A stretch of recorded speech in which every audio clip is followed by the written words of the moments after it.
Welcome back to the channel, everyone. We have a really good one today. A lot of interesting things happening in the market, specifically the tech sector. So we're going to run through some big tech stocks that you're probably following because most traders do follow them based on the volatility and all the hype, especially with AI and things like that going on. But first, I just wanted to point out I had a really good video I made previously to this one. I'm going to put it at the end of this video. It is a trading basics video based on the MACD, which I have right here. I also made one on the RSI, which is really informative. And the RSI one by far is my most highest performing video yet. So I'm going to link those at the end of this video in the thumbnails and the descriptions at the end screen, I should say. And we're really going to dive into this market right now, but I first just wanted to point that out to you. I highly suggest you check them out. Did a lot of great production and things like that with them, but we're going to start. So my current setup right now, so speaking of the MACD, the first thing I have right here is the MACD, and then I have the RSI below here. I have this market bias indicator right here, which shows overall trend, and then I have the 7-period simple moving average, and then the 25-period EMA, which was in yellow. So if you notice right here, I have blue and yellow lines on every single one of these indicators here.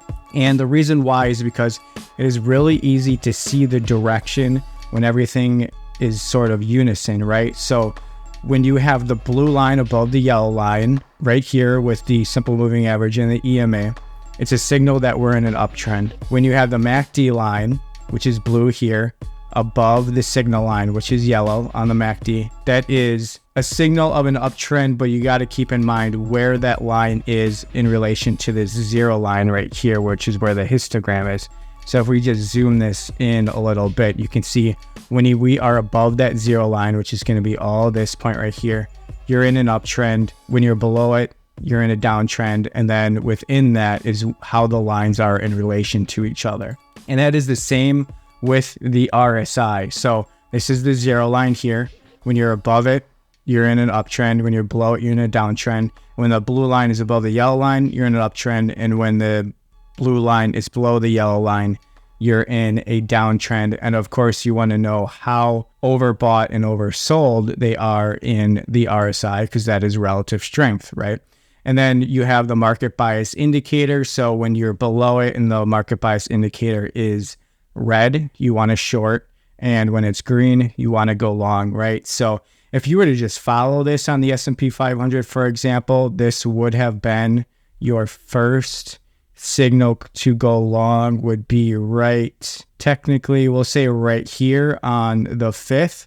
And the price was 407.21, April 5th. And we are still in an uptrend at 452. That would be one heck of a profit if you went long there. But how does all this work with some of our other stocks, such as Tesla, for example? Well, Tesla, you can see we would have gotten in on the daily. We would have gotten in right, let's say right here at 259, and it reached its high at 298. That's pretty good. And we are currently at 263.44. Okay, so are we technically in a downtrend based on this setup?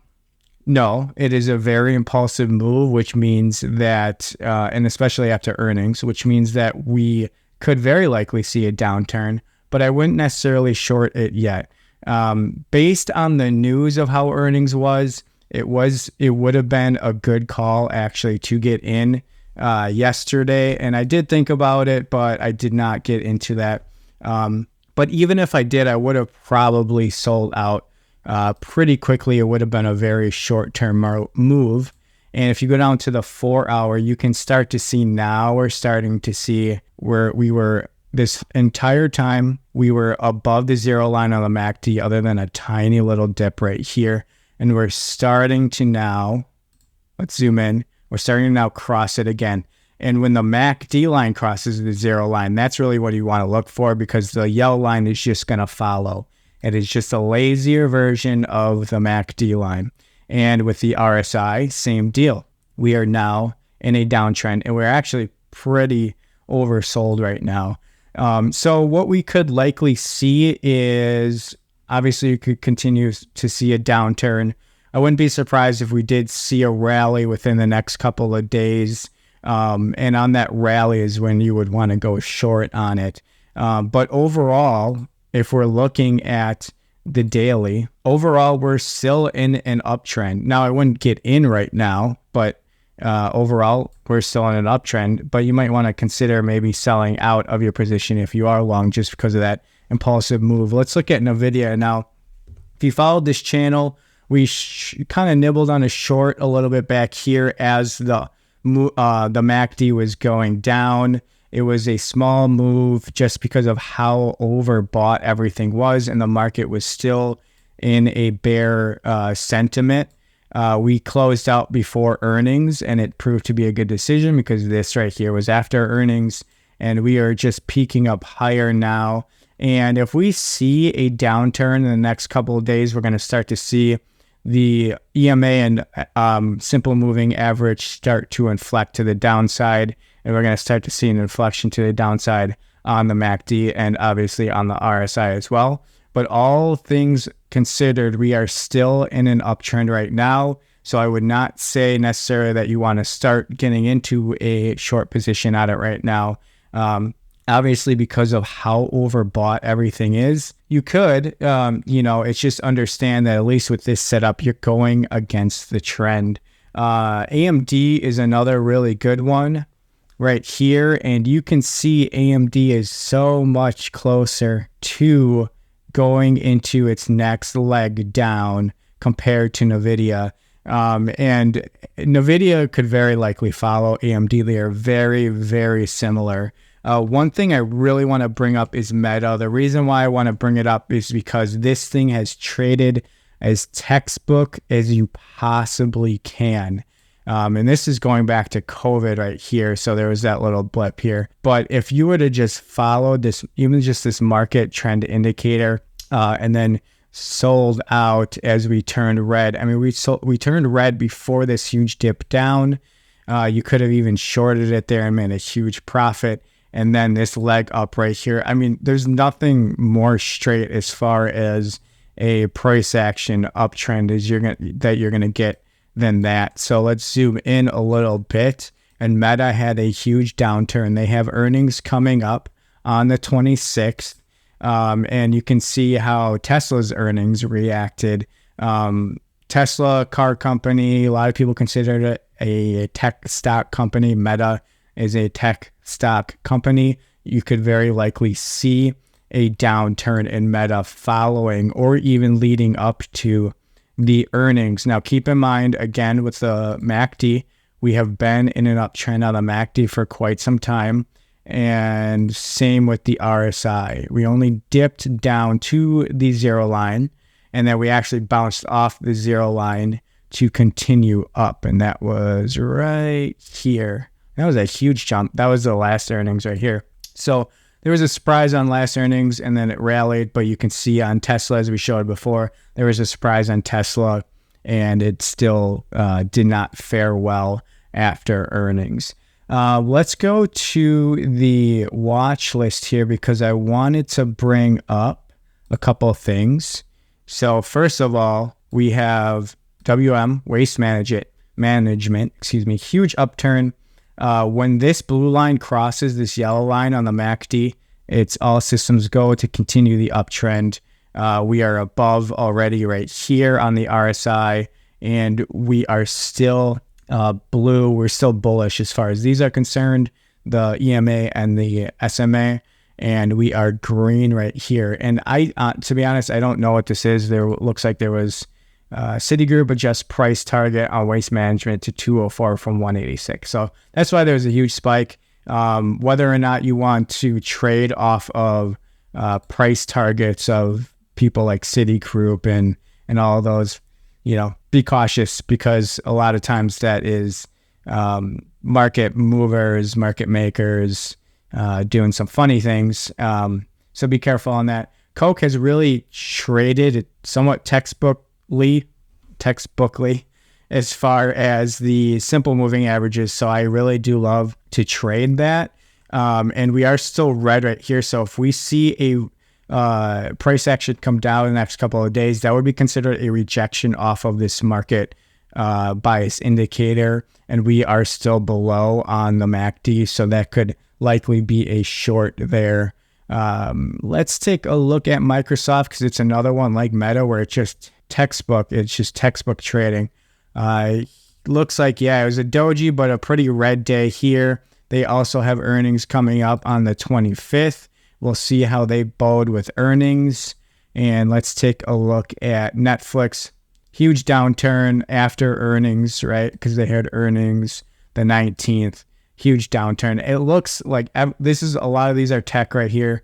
It just looks like it's really starting to play out for a leg down. Now, the leg down could just come down to the market bias indicator or maybe not even reach it. But one thing I really, really love to see is a touch and then a bounce off of the market indicator. That is one of the best ways to indicate a reversal in momentum or just momentum. So you can bring on the Heikin-Ashi candles when the price action nears the market bias indicator, and when it bounces, you know, you have a strong uptrend right here. This one right here would be a good candle to get into, and then you follow it. So when do you get out? Well, a good way to get out is to pay attention to the MACD as a way to exit, because when these start crossing, it is likely that the price action is going to start to change and reverse. So you start to see the cross on the MACD, and then you start to see the RSI bounce as a resistance rather than a floor off of its moving average.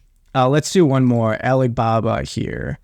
So let's get rid of that. Let's move this over. Alibaba's kind of hanging out in the middle of the pack. So this is a perfect example of exactly what I'm talking about, where this could turn into a rejection. We want to see strong red candles down, and we want to see the RSI. Let's zoom that up. The RSI is not yet acting as a resistance, or it's not even below it as of right now. And we can just zoom this out right here. It's so beaten down, and it really is a good stock that if the market overall goes down, you know, maybe we either hang out and move sideways, or maybe just go down to this previous resistance, which is 63, which really is actually still a pretty big change in price compared, because right now it's at 91.89.